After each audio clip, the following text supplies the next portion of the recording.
Welcome back to the Updike Family Homestead. Today we're going to be making beef bone broth. Hey y'all, we are the Updike family located in the mountains of Tennessee. We're excited to share our homesteading journey with all of you. From the farm to the table, we'll share the ins and outs, the ups and downs, from recipes and how-tos to our adventures of running a homestead. So come on in and join us. From our home to yours, welcome to the Updike Family Homestead.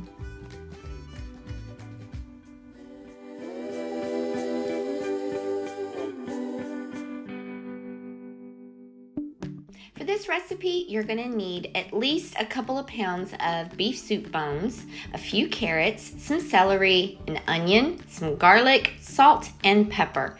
You don't have to worry about peeling anything. Just cut it up, throw it in the pot, and cover it completely with water. You're going to bring everything to a boil. Once it comes to that boil, go ahead and turn your heat down and just simmer it for about 8 hours. After 8 hours, I'm just carefully removing all of the meat and the vegetables and everything that I don't want in there. And then we're ladling the actual broth into our mason jars. I've got 2 different sizes. I have quarts and pints. Okay, so now that we have strained all of the broth from the vegetables, so we took all the beef out, all the bones out, all the vegetables out, we ended up with 6 quarts and then 5 pints.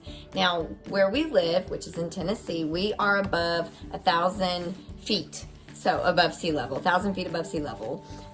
So that means that we're going to pressure can these. It's a non-acidic food, so you have to use a pressure canner.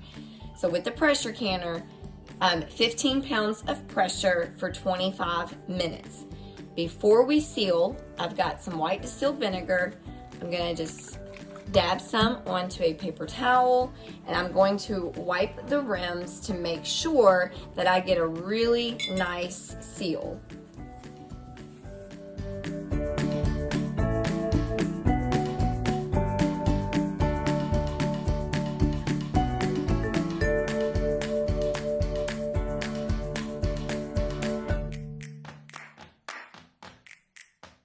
You do want to make sure that you do not start your timer until the gauge has reached 15 pounds of pressure or PSI, and your little jiggler will start making a lot of noise. That's when you need to set your timer.